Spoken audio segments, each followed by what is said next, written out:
Il est facile de comprendre que la vie charnelle, avec ses actes, et l'esprit charnel, avec ses connaissances, réagissent l'un sur l'autre. Tant que nous laissons libre cours à la chair, nous ne pouvons pas recevoir des lumières spirituelles sur la vérité. Nous pourrons connaître tous les mystères et la science de toutes choses, et ne pas avoir la charité, cet amour que l'esprit communique à notre vie intérieure.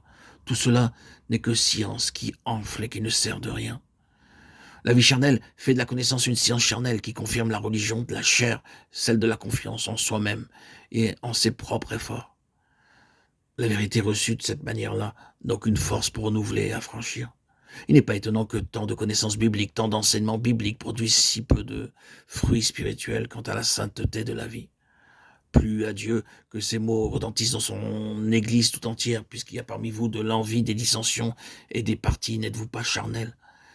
La vérité spirituelle et divine ne peut pénétrer et agir en nous que lorsque notre vie devient spirituelle, pleine d'humilité, d'amour et de dévouement. Tout chrétien est appelé de Dieu à être un homme spirituel. C'est aux Corinthiens sortis depuis peu d'années d'un grossier paganisme que Paul reproche de n'être pas encore spirituel. Le but de la rédemption par Christ était en effet d'ôter tout obstacle à ce que l'Esprit de Dieu pût faire du cœur et de la vie de l'homme une demeure digne du Dieu qui est esprit. La rédemption ne manqua pas son but. Le Saint-Esprit vint inaugurer une nouvelle économie jusque-là inconnue, celle de la vie divine, venant demeurer en l'homme avec puissance.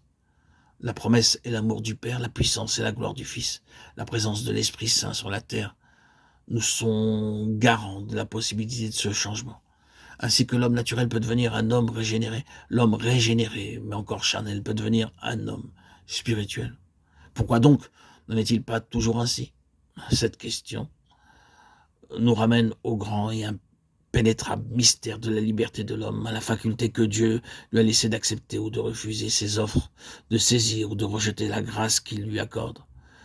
Nous avons déjà parlé de l'infidélité de l'Église à prêcher l'action puissante du Saint-Esprit pour sanctifier le croyant, et de l'infidélité des croyants, de la répugnance à laisser le Saint-Esprit faire son œuvre en eux.